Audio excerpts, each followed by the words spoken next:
and I'm giving it to you. On my YouTube community page, I asked the question, if I was to create new content, would you prefer vlogging or interviews?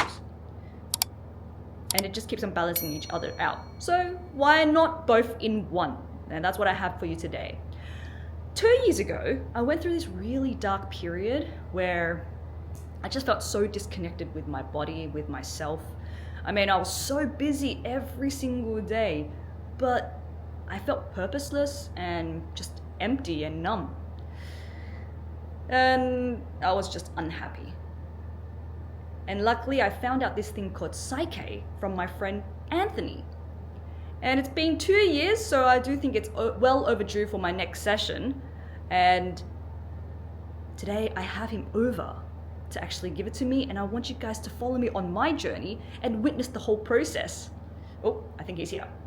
Let's go. Hi, Ko. Thank you for coming and giving me a Psych-K session. For all the viewers who don't know who you are, can you introduce yourself, what you do? Yeah. So my name is Anthony. I do a few different things. I'm a husband, a father, but for today, I'm Jack a of all Psych-K trades. Facilitator for Vivian. I'm also a coach and a consultant and a Neigong teacher as well. What was the other question? Psych-K? So how did you get into Psych-K though? How did I get into Psych-K? That's a longer story. Probably won't have time for it, but I'll just say it was recommended to me by another healer, a friend of mine. She said it would be beneficial to me because I had a lot of self-limiting beliefs about myself. Again, long story from childhood, from formative years, etc. And a lot of things which were just holding me back. So she recommended that I actually try a session myself. I just jumped into it and I learned how to do it. And then, 8 years later, I'm a Psych-K Master Facilitator. That's so interesting. So when you first jumped into it, did it just come naturally to you? The technique is pretty simple. Like, you've tried the technique. It's a very simple 3-step or 4-step modality where you facilitate the person through it. I think as my background as a consultant, I already had base facilitation skills or interview skills. Also, I've just always been able to connect with people, and people have always been able to open up to me, so it was always in me. I think Psych-K, though, it was a tool that unlocked that side of me even further. And it has changed my life and other people's lives in ways that, you don't realise.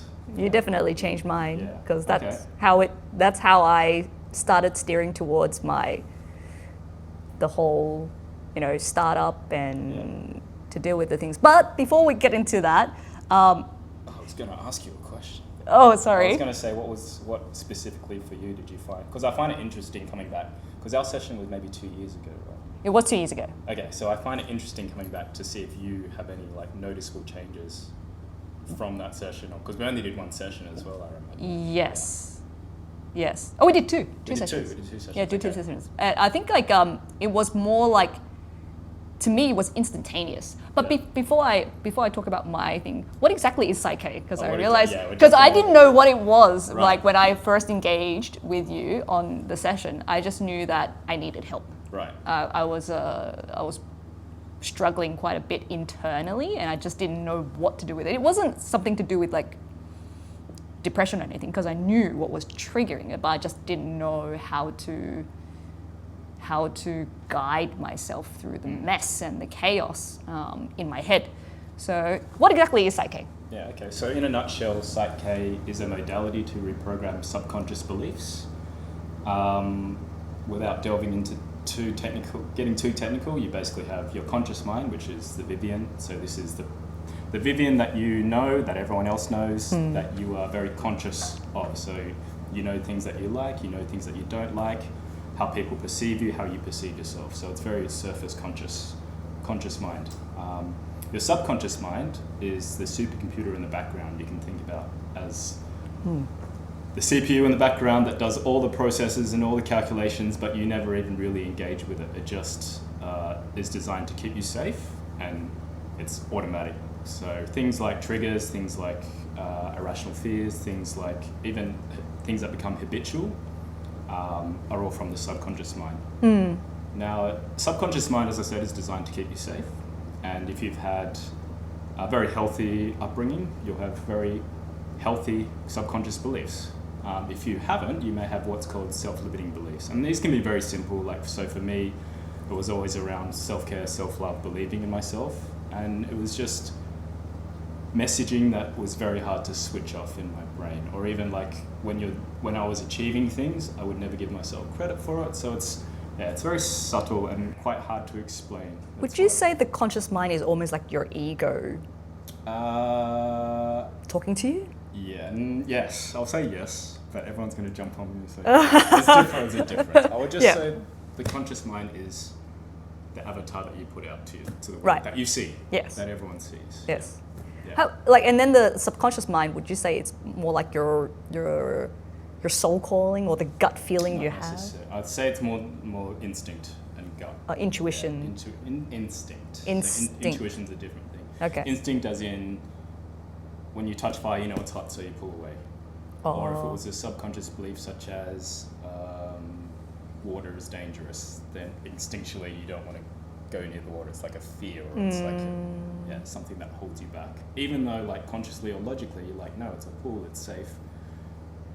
You may still feel like, oh no, but I have a fear against water, and it's Yeah. So, going back to the previous conversation we were just having just then, right? Like what changed me. I think one of the key things that really changed me in that first 2 sessions was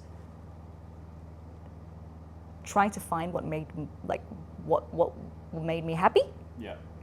Yeah, I think that was like the golden thing. Yeah. Because at that time I had no idea.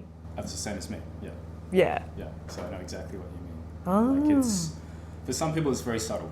For me it was like, I could describe it as someone switched the lights on in my life and everything was in HD and my head was very silent. And it's very cliche to say this, but it was like waking up. It was like, oh, this is what life is like when you don't have all these like negative thoughts or negative things floating around in your head. Yeah. Yeah, and then, and it was after that session I started seeing a lot of purple. Open my purpleness in my eyes. Open your purpleness. Like, seriously, I was like, why? Like, every single time I close my eyes now, it's like purple. Okay, yeah. Yeah? Yeah. And I was just Do like... you want to get into that, or is that this topic for another time? Let's leave it for another time, because I definitely want... She opened her third eye, basically, as well. I want Anthony to be here more often. So, but yeah, but it actually gave me so much calmness at that time. Yeah, and that's, I think, majority of what most people experience with it, because, well, at least for me, the way I felt was that I was wasting a lot of energy, not just brain power, but just general energy, like worrying about things that didn't matter. And it was like, essentially, if I use the CPU metaphor, it's like processing power was just going to stuff that didn't matter. Yeah, all the tabs are still on. Yeah, all the tabs are still open. Yes. To do normal, run-of-the-mill things that normal people would consider easy, it was like it was like a slog.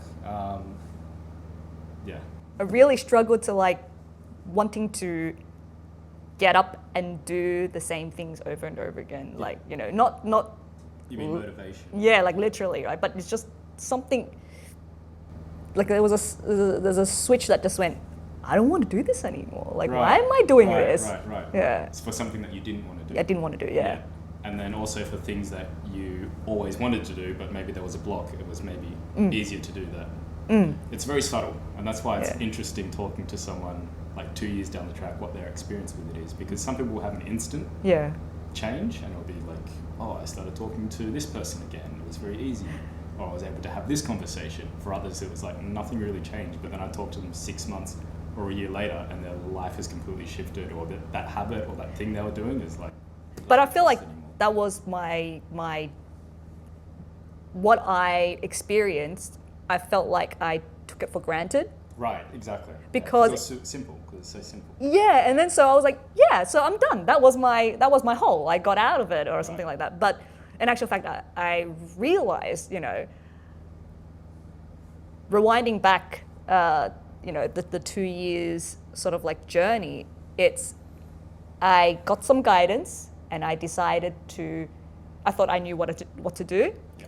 But what we don't realize is that your conscious mind is constantly feeding you the fear, the I don't know. To me, I felt like I opened up the door, but then because I didn't continue, so a lot of my conditioning, I was like, it dragged out for a whole 2 years. Right. And to me, it's like, oh man, I was overdue for one anyways. Okay. Yeah. I will say, I'll use the word healing, but I don't think it's, you weren't broken, that's the point. But it's when you make a real change or there's a real shift inside of you and the rest of the world externally stays the same.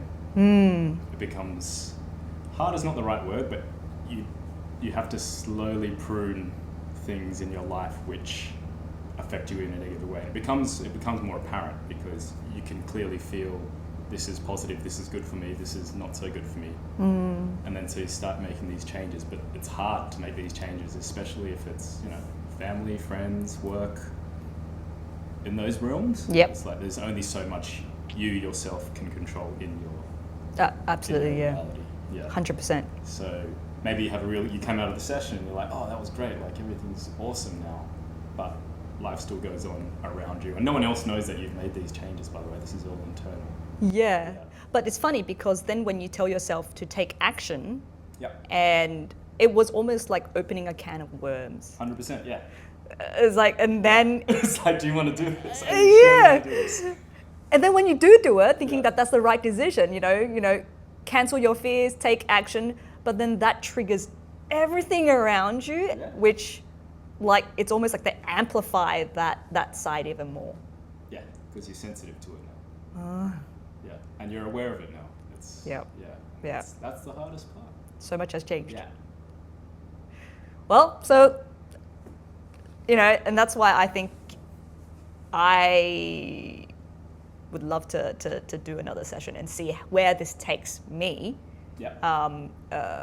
Knowing all the 2 years what has happened, and that happiness that I saw from our first 2 sessions is still there. Yeah.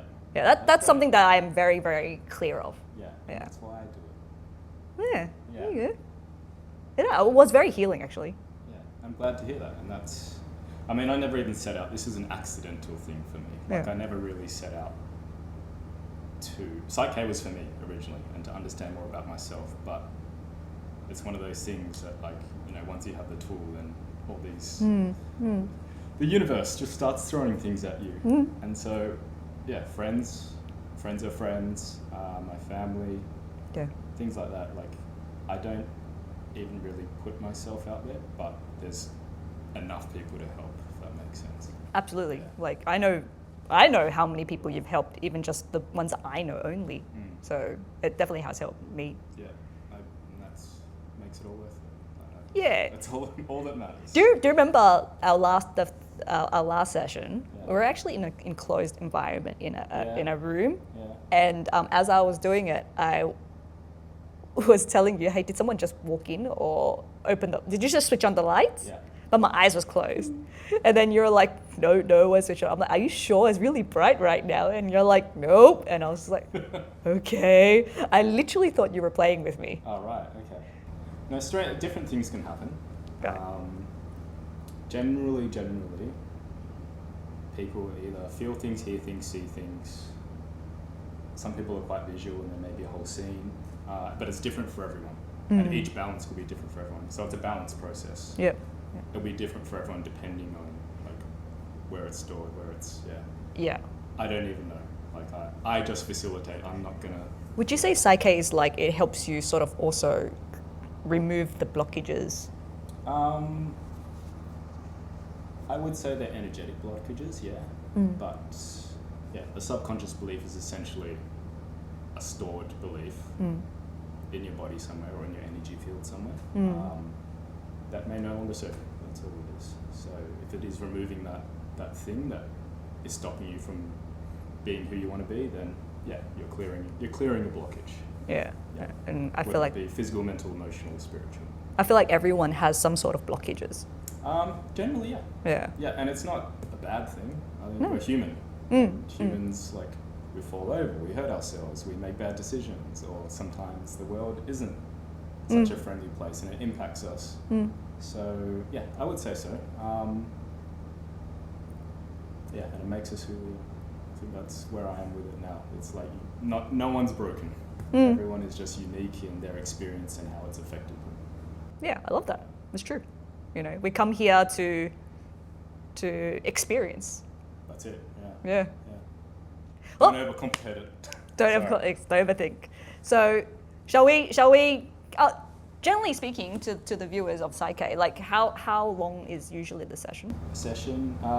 First session usually might go for a bit longer, so I like to allow 90 minutes, just so I can explain the process. And sometimes people come in not really sure, so there's a bit of guidance or a bit of talking for them to understand what it is, but also what they want and how to get the best out of the session. I think for people that come back, that already know the technique and know the process, 45 minutes is usually enough. Yeah. Can be longer, can be quicker. Depends on you and depends on the day as well. But, I mean, you've been through the process. It's quite a simple process. Yeah, it's simple, but it definitely after the session, it's like, whew, I feel like I did like 4 bungee jumps or something like that. Right. Yeah, you can come out of it feeling super energized, you can come out of it feeling really tired, you can come out of it feeling like very joyous, you can come out of it feeling quite melancholic. Like it's different for everyone and it's different for each session. So I remember it's always a surprise. Yeah, I remember like so my sister also did a session with Anthony as well, and I remember when she told me how she felt afterwards, I was like, oh, it's very different from how I felt afterwards. So everyone is different, I guess. Yes. Yeah. Depends what you're working on as well, because it can be such a broad range of topics. Yeah. So if you don't mind, I want to document and have the viewers also sort of like look at the session and join us on this journey on my session. Yeah. Yeah? Sure. Done. Let's start. So you ready? Yeah? Yeah. As ready as it can be? Can we agree to keep this process simple, powerful, and effective? Yes. Yes.